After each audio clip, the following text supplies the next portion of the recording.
아멘. 일부 목회자들이 이야기하는 것 중에 우스갯소리인지 모르지만 제가 이렇게 상처가 받는 이야기가 하나 있어요. 유식한 목회자, 즉 똑똑한 목회자, 그리고 무식한 평신도. 그래야 목회하기가 편하다. 그런 얘기를 합니다. 중요한 거는 성도님들에게 안 가르쳐 준다. 그런 얘기들을 하죠. 저는요, 유식한 평신도가 교회에서 더 중심적인 일을 해야 된다고 그렇게 믿고 있는 사람 중에 한 사람입니다. 제가 묵시록을 이렇게까지 열심히 준비해서 설교하는 것은 여러분이 유식한 평신도가 되길 원하는 마음이 있기 때문입니다. 하나님을 경외하는 것이 지식과 지혜의 근본이라고 쓰여져 있습니다. 이 말은 하나님을 시작으로 한 성경적 세계관을 모르고는 이 세상을 살아갈 지혜를 깨달을 수 없다는 이야기도 됩니다. 예전에 어느 남자분과 세례를 위한 성경 공부를 했습니다. 아내를 따라 예배에 참석하기 시작했던 분입니다. 성경 공부를 하면서 그의 아내가 자기를 교회로 데려오기까지 얼마나 노력했는지 눈물겨운 이야기를 해주셨습니다. 자기는 많이 박해도 했지만 그래도 아내가 계속 교회로 인도하려고 노력해 주었다는 얘기를 해 주었죠. 그런데 목사님 고민이 있습니다. 그러는 거예요. 왜요? 그랬더니 아내가 이야기하던 신앙, 아내가 이야기하던 하나님과 목사님이 성경 공부를 통해서 가르치는 하나님은 좀 틀리다는 거예요. 그 아내가 이야기했던 것은 그냥 무작정 그냥 하나님이죠. 근데 성경을 통해서 하나님을 배우는데 아내가 얘기했던 게 많이 틀리대요. 그래서 아내한테는 이야기하지 말고 제가 가르치는 게 맞으니까 그냥 그대로 믿고 성장하길 바랍니다 라고 하는 이야기를 했어요. 지금을 포스트 모더니즘 시대라고 하죠. 상대주의와 개인의 감정이 더 강조되는 하나의 시대적인 흐름입니다. 그런데 저희 생각은 모더니즘으로 가득합니다.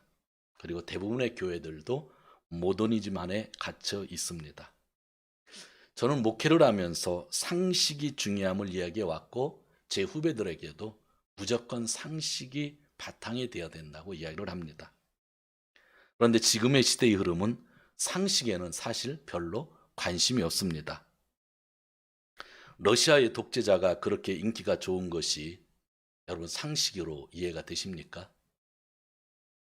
미국 대통령이 상식적인 사람이라고 여러분들 생각하십니까?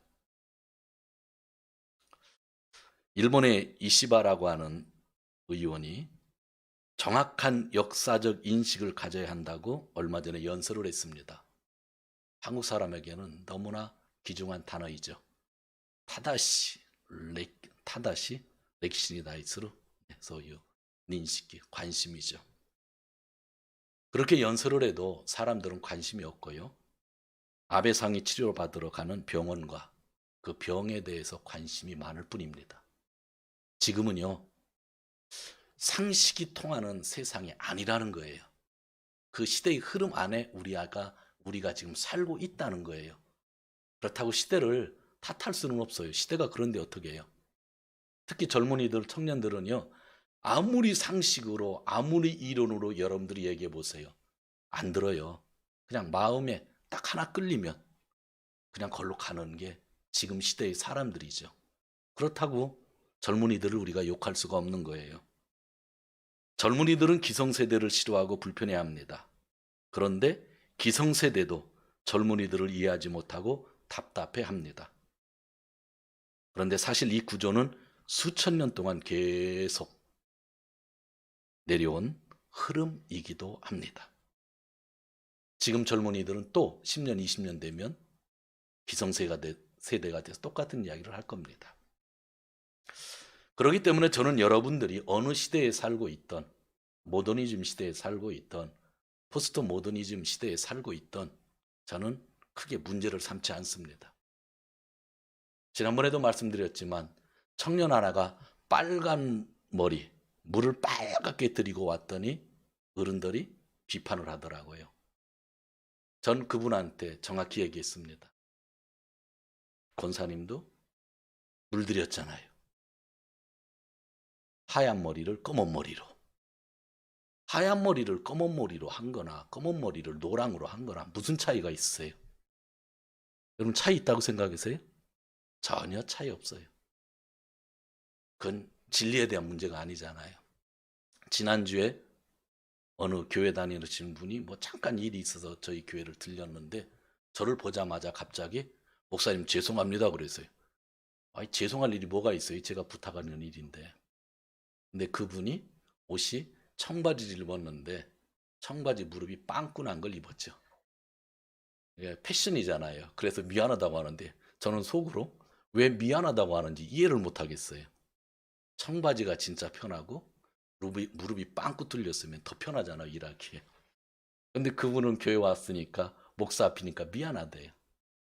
예배 드릴 때의 복장에 대해서 우리가 정결하게 입는 것과 일할 때는 또 틀리잖아요. 근데 우리는 내가 그렇게 안 살아왔기 때문에 이상한 거죠.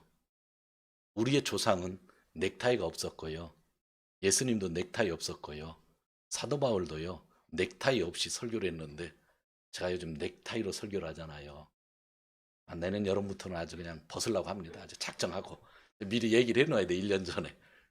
그냥 넥타이 벗고 옷 깨끗이 입고 설교하고 싶어. 이게 얼마나 힘든지 몰라요. 1시간 동안 일하고 오면 몸이 쓰러질 것 같아요. 이러한 것들은요. 지나가는 것이고 시대가 되면 또 변하는 거예요. 그러나 제가 여러분들이 어느 시대를 살건 문제를 삼지 않는 이유가 있어요. 왜냐하면 오직 하나님으로 시작한 성경적 세계관만을 전하고 싶기 때문이에요. 그게 중요한 거예요. 하나님이 어떤 세계관을 우리에게 주는가, 그걸 마음에 담고 우리에게 주어진 시대를 살아가는 것, 적용하는 것, 그것이 중요하다고 하는 거죠. 오늘 본문 우리가 읽지는 않았는데 한번 보시기를 바랍니다. 14장을 한번 보시기를 바랍니다. 요한계시록 14장 7절 한번 읽겠습니다. 그는 큰 소리로 외쳤습니다. 너희는 하나님을 두려워하고 그분께 영광을 돌려라. 하나님께서 심판하실 때가 이르렀다. 하늘과 땅과 바다와 물의 근원을 만드신 분께 경배하여라. 지난주 말씀이 끝난 다음에 천사 3명이 나타났는데 천사 첫 번째가 이야기하는 거예요. 하나님을 두려워하고 그분께 영광을 돌려라. 심판의 때가 왔다. 창조주 하나님께 경배하라. 그리고 두 번째 천사가 8절입니다. 시작. 또 두 번째 다른 천사가 뒤따라와서 말하였다. 무너졌다, 무너졌다. 큰 도시 바벨론이 무너졌다. 바벨론은 자기 음행으로 빚은 진노의 포도주를 모든 민족에게 마시게 한 도시다. 그리고 나서 세 번째 천사가 또 이야기를 하는데 무슨 이야기를 하냐면 황제 숭배하는 자들은 지옥에 갈 것이다 하면서 9절과 10절에서 이야기를 하고 있습니다. 그런데 이때 하늘에서 또 다른 음성이 들리는데 13절 같이 읽겠습니다. 나는 또 하늘에서 들려오는 음성을 들었습니다. 기록하여라. 이제부터 주님 안에서 죽은 사람들은 복이 있다. 그러자 성령께서 말씀하셨습니다. 그렇다. 그들은 수고를 그치고 쉬게 될 것이다. 그들이 행한 일이 그들을 따라다니기 때문이다. 아멘. 주님 안에서 죽은 사람들이 복이 있다. 오늘 이것을 꼭 기억해야 돼요. 이 말을 기억하고 그 다음 설교를 드려야 되기 때문이에요. 주님 안에서 죽은 사람이 복이 있다. 근데 이것을 꽝꽝 보증해시고 도장 찍어주시는 분이 13절 후반절에 누구라고 그랬어요? 성령이다. 성령님은 항상 보증해 주시는 분이에요. 그 말씀이 맞다고 도장을 찍어주시는 분이 성령님이라고요. 그러니까 성령님 없이 우리가 하나님을, 예수님을 온전히 믿을 수 없다는 얘기가 여기서 나오는 거예요. 죽은 사람들이 복이 있다 그랬더니 성령님이 맞다 그런 거예요. 그럼 뭐 우리 더 이상 말할 필요 없잖아요. 그리고 나서 14절에서 20절을 보면 수확의 때가 기다려지고 있는데 인자 같은 분이 낫을 가지고 있고 추수를 하는데 그 뒤에 다른 천사가 나타나서 낫을 가지고 추수를 하는데 막 표현이 조금 엄격해져요. 해석하면 막 피가 흘러 넘치는 모습이 나오는 거예요. 그러니까 정의롭게 살지 못한 사람들이 제대로 수확의 때에 벌을 받는다라고 하는 이야기를 하는 거예요. 그래서 14절에서 20절까지는 하나님의 정의를 보여주시는 것을 수확이라고 하는 표현으로서 우리에게 알려주고 있는 거죠. 믿는 사람들, 사탄이 아무리 공격해도 믿는 사람들은 결국은 죽어도 복이 있는 거예요. 그런데 마음 한 가지 서운했던 것이 있는데 의인은 어떻게 되나 했더니 오늘 말씀이 의롭지 못한 사람들은 또 따로 수확 때에 죽게 된다고 하는 것을 보여주는 것입니다. 자, 이 말씀까지 읽어서 우리 지금까지 요한계시록 내용의 흐름이니까 어려운 게 없잖아요. 여러분들이 어렵지 않고 받아주셔서 저도 감사하고요. 그런데 이렇게 공부를 하고 나면 사람들이 가끔 오해를 할 때가 있어요.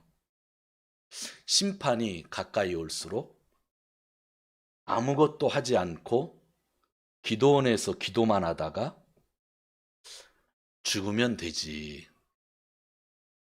이 세상이 어떻게 돌아가든지 교회당에서 예배만 잘 드리면 되지 하는 사람들이 있다는 거예요. 죽을 거니까 그냥 기도원에서 신앙생활 하면 되지. 남편 예수 믿게 해달라고 한 달을 기도원 가서 금식 기도하는데 남편은 한 달 동안 집에서 쫄쫄 굶고 있잖아요. 그 남편이 예수님 믿겠어요? 내가 그 남편이면 저는 안 믿을 것 같아요. 저는. 근데 우리는 자꾸 죽어도 천국 간다라고 하는 그 말씀 진리잖아요. 당연하잖아요. 그런데 그 말씀 때문에 이 세상의 삶을 무시할 때가 있다는 거예요. 또 요한계시록을 계속 보다 보면 사람들이 자꾸 세상의 삶을 무시할 때가 있다는 거예요. 그래서 오늘은 좀 폭넓게 성경 전체를 통해서 한 가지 말씀을 여러분들에게 전하려고 하는 것입니다. 여러분, 절대로 우리가 이 땅의 삶을 무시하면 안 되는 게요. 하나님은 미련한 사람보다 게으른 사람들을 더 경고하시고요. 그래서 이 땅에서 정말로 열심히 살아야 됩니다. 그래서 죽기 전에 힘을 다해 살아야 되는 거죠.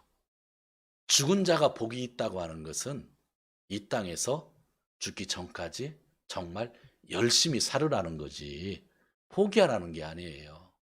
열심히 사업하고 열심히 공부하고 그죠? 열심히 사랑하고 그렇게 살라는 거예요. 그런 자에게 죽어도 뭐가 된다는 거예요? 복이 된다는 말씀이죠. 본헤퍼라고 하는 사람 이야기를 지난주에 했고 그 사람이 쓴 책이 나를 따르라 라는 책이 있다고 했습니다. 그 사람은 마태복음 5장, 6장, 7장 예수님의 상상 설교를 중심으로 그 책을 지었습니다.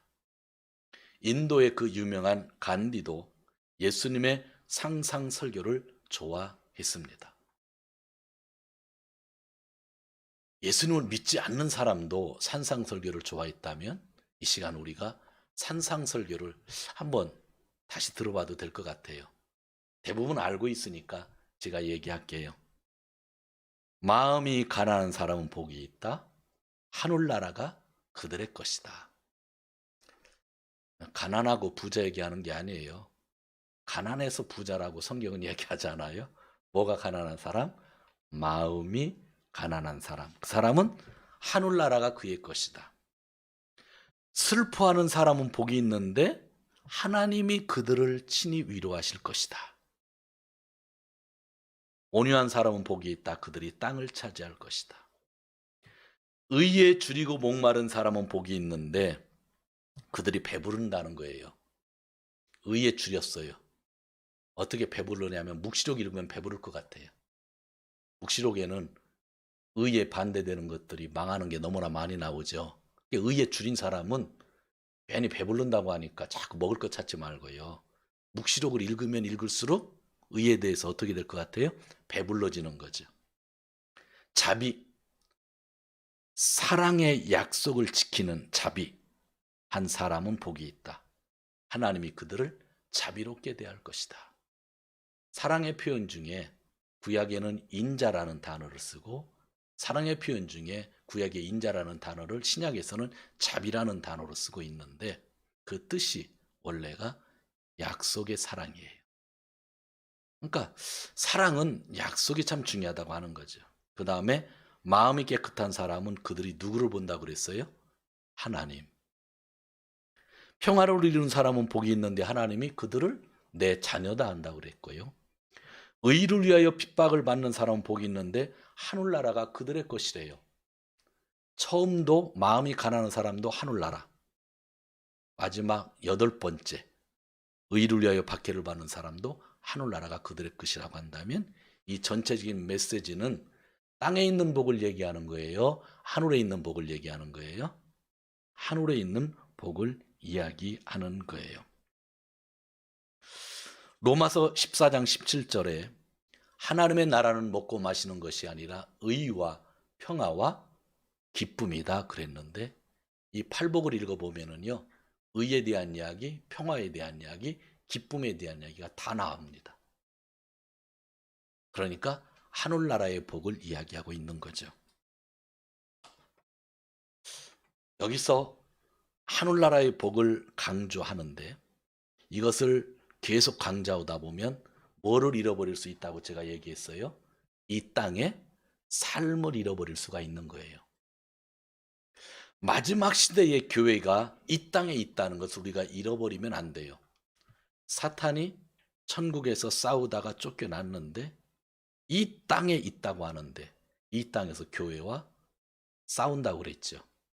그러면 이 땅이 중요한 거예요? 안 중요한 거예요? 중요한 거죠. 이 땅을 사탄의 땅으로 만들면 돼야 안 돼요? 안 돼요.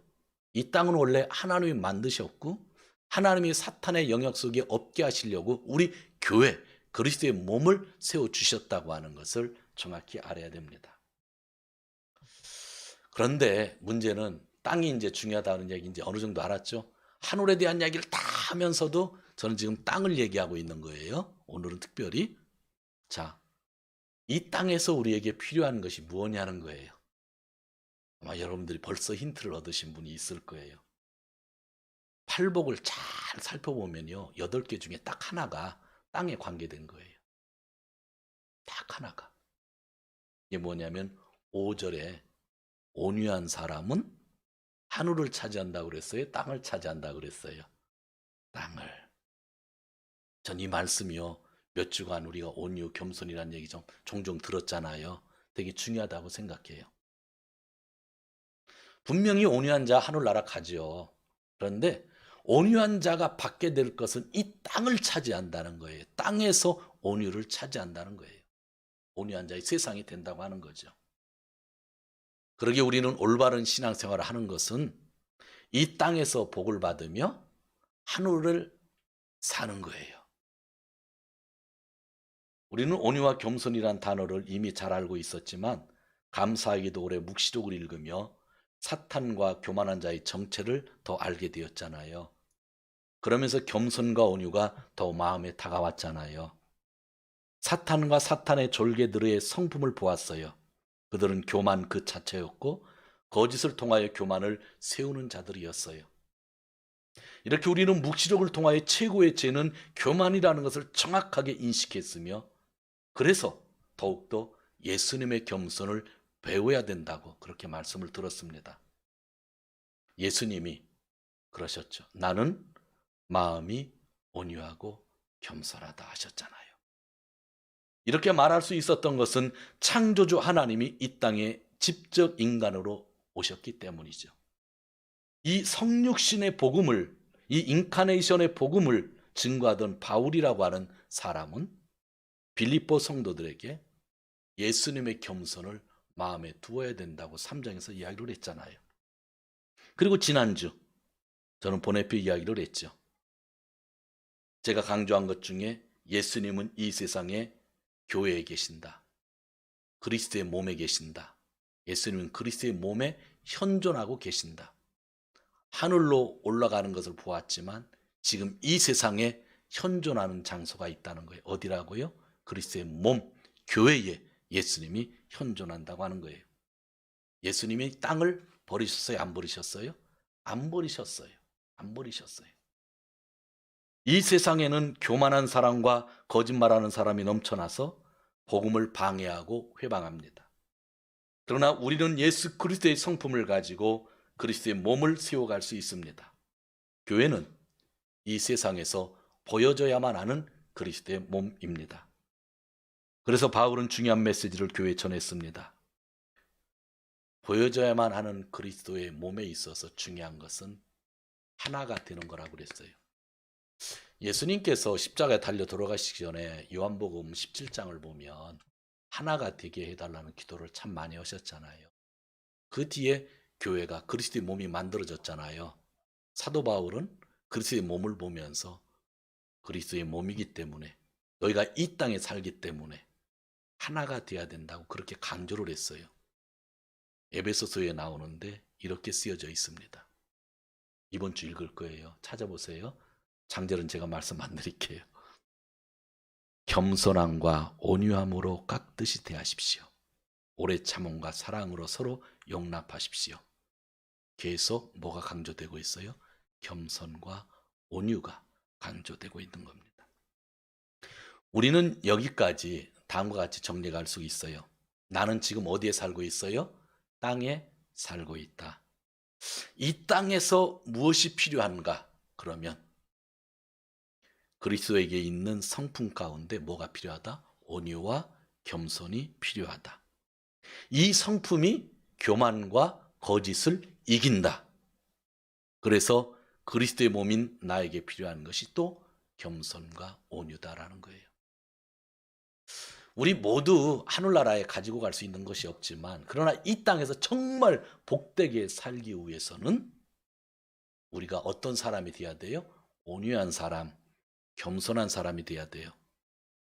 팔복 중에는 겸손이란 단어가 없었다 그렇게 말하지 마세요. 온유 안에 그 의미를 다 넣으신 거예요. 어느 때는 온유와 겸손이라고 성경에서 이야기하고 어느 때는 온유 안에 겸손까지 집어서 말씀을 하시는 것이죠. 왜 예수님은 하늘의 복을 이야기하면서 온유한 사람이 이 땅을 차지한다고 말씀하셨을까? 그것은 땅에 살고 있는 것도 복이 되어야 된다는 거예요. 저는 여러분들이 이 땅에 살면서 복된 삶을 살길 원하는 거예요. 하늘나라만 바라보세요.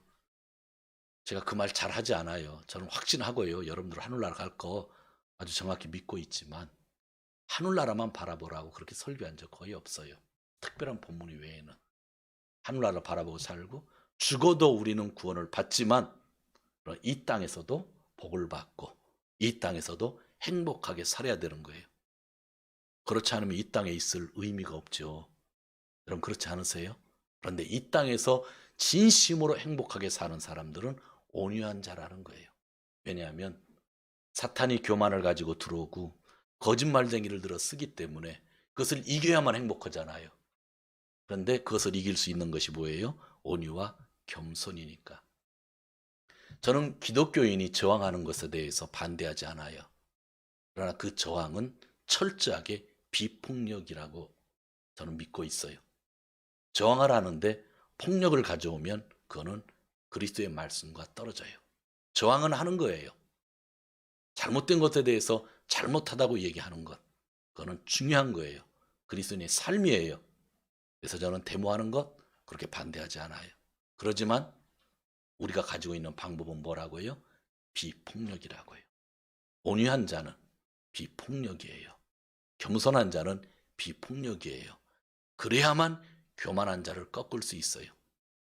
여러분이 힘을 키워서 아무리 큰 힘을 갖는다고 해도 그 옛날 2000년 전에 있었던 신으로 섬김을 받던 로마 황제를 이길 수 있을까요? 못 이겨요. 내가 아무리 대포를 가져와도 이길 수 없는 거예요. 힘으로 꺾을 수 없어요. 가장 교만한 자를 꺾는 거는 비폭력이고 온유와 겸손이에요. 그래서 예수님은 땅에서 정말 복된 삶을 살기 원하는 자들에게 온유한 자가 되라고 온유한 자가 이 세상을 지배해야 된다고, 온유한 교회가 이 세상을 지배해야 된다고 말씀하고 있는 것입니다. 저는 10연절에 나온 개념이기도 하지만 그레이트 리셋이라는 개념을 찬성하는 편입니다. 자민당의 총재 후보 한 사람이 지난주 연설할 때 그레이트 리셋이라는 단어를 사용했습니다. 그 연설의 내용은 감동적이었습니다. 그리고 이 개념은 내년 여름에 있을 다보스 총회의 테마이기도 합니다.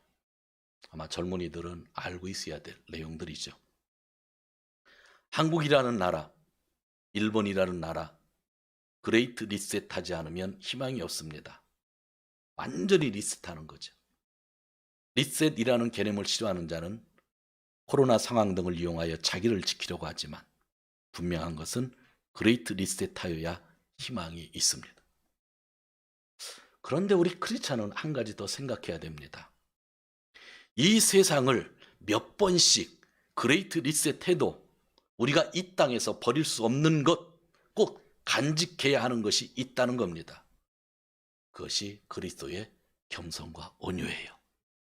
그것만큼은 리셋할 수가 없는 거예요. 이 땅에 있는 한 그것만큼이 우리를 지켜준다고 하는 거예요. 하늘의 소망을 가지고 있지만 세상이 어떤 형태로 계속 바뀌어가지만 이 땅을 차지할 수 있는 길은 하나님이, 예수님이 온유한 자다 말씀해 주셨다고 하는 거죠. 그럼 우리 모두가 겸손과 온유, 예수님의 그 성품을 마음에 담아 두어야 하는 것입니다. 우리가 이 세상에서 행복하게 살아야 합니다. 온유한 자가 이 세상을 지배해야만 합니다. 그리스도의 몸, 즉 교회가 온유와 겸손으로 주님이 오시는 날까지 이 세상에 충만해야 합니다. 일부의 크리스찬의 문제가 무언가 생각해 보았습니다. 예수를 믿는다고 하는데 자꾸 이렇게 말썽을 피시는 분들이 종종 있더라고요. 가만히 생각해 보니까 그런 거예요. 오늘 설교랑 같은 흐름이에요. 죽어도 천국 갈 수 있다는 생각만 하니까 그래요. 나는 까짓거 뭐 죽어도 천국 가니까 니들 무섭지 않다는 거죠. 아, 누군 무서운가요? 저도 안 무서워요. 그래도 전 그렇게 안 살아요. 이 세상을 자기 이념으로만 살다가 목숨 걸고 싸우려 죽으려고 하는 사람들이 있어요. 제가 보기에는요, 너무 막 사는 것 같아요. 그런 사람들을 볼 때는요, 목사라 할지라도 너무 안타까워요. 왜냐하면 이 세상에서 우리는요, 온유와 겸손을 가지고 사는 거예요. 거기에 답이 있는 거예요. 왜 예수님이 말씀하셨잖아요. 지난 2, 3주 동안 우린 계속 묵시록을 보면서 그 단어에 관심을 갖고 보았잖아요. 사탄은 교만한 자라고 그랬잖아요. 교만의 본질이 사탄이라고 그랬잖아요. 가장 반대가 겸손이잖아요. 온유잖아요. 그러면 이 땅에 사는 우리가 이 땅을 지배할 수 있는 일은 뭐밖에 없다? 온유밖에 없다. 근데 그걸 누가 말씀하셨다고요? 예수님이. 사랑하는 성도 여러분, 이 땅에서 복을 받고 사는 자는 온유하고 겸손한 자라는 것을 우리는 잊어서는 안 됩니다. 이 세상은 교만한 사람과 거짓말하는 사람들이 지배할 수 있는 땅이 아니에요. 그리스도의 몸이 지배해야만 하는 땅입니다.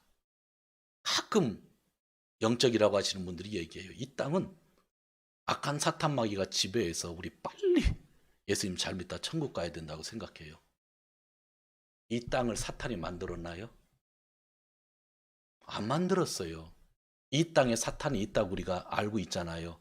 근데 묵시록을 보니까 하늘 전쟁에서 싸우다가 패해서 쫓겨난 잔당들이란 말이죠. 교만한 사람을 세워서, 거짓말쟁이를 세워서 교회에 싸움을 걸고 있지요. 그런데 예수님은 우리에게 이길 수 있는 방법을 알려줬는데 온유한 자가 이 땅을 차지하게 된다고 말씀을 해주신 거예요. 요한계시록을 좀 더 읽다 보면 천년왕국이 나와요. 또 1000년 동안 왕국이라고 생각하지 말고요. 1000년이 어떤 의미인지는 모르지만 꽤 긴 시간 동안, 완전한 시간 동안 새로운 하늘과 새 땅에 가기 전에 우리 인간이 1000년 왕국에서 다스린다는 거예요. 예수님과 함께 이 땅을. 땅을 누가 다스려요? 예수님과 함께 믿는 자들이 다스린다고 묵시록에서 분명히 얘기하고 있는 거예요. 그래서 이 땅에서 우리는 포기할 수 없는 게 온유로 이 땅을 지배해 가야만 하는 것입니다. 성도 여러분, 이 땅은 누구 거라고요? 하나님 거예요. 이 땅에서 잘 살았으면 좋겠어요. 이 땅에서 복을 받는 사람은 온유한 사람이라고 하셨고요. 겸손한 사람이라고 하셨어요. 작은 그리스도가 되는 교회예요. 온유와 겸손으로 사는 자는 죽어야만 복을 받는 사람들이 아니라 이 땅에서도 복을 받는 사람들이에요. 이번 주도 심판의 때가 가까이 왔음을 깨닫고 정말 온유와 겸손으로 열심히 사시는 분들, 이 땅에서도 복을 받으시는 귀한 분들 되시기를 주님의 이름으로 축원드립니다. 하나님 아버지 감사합니다.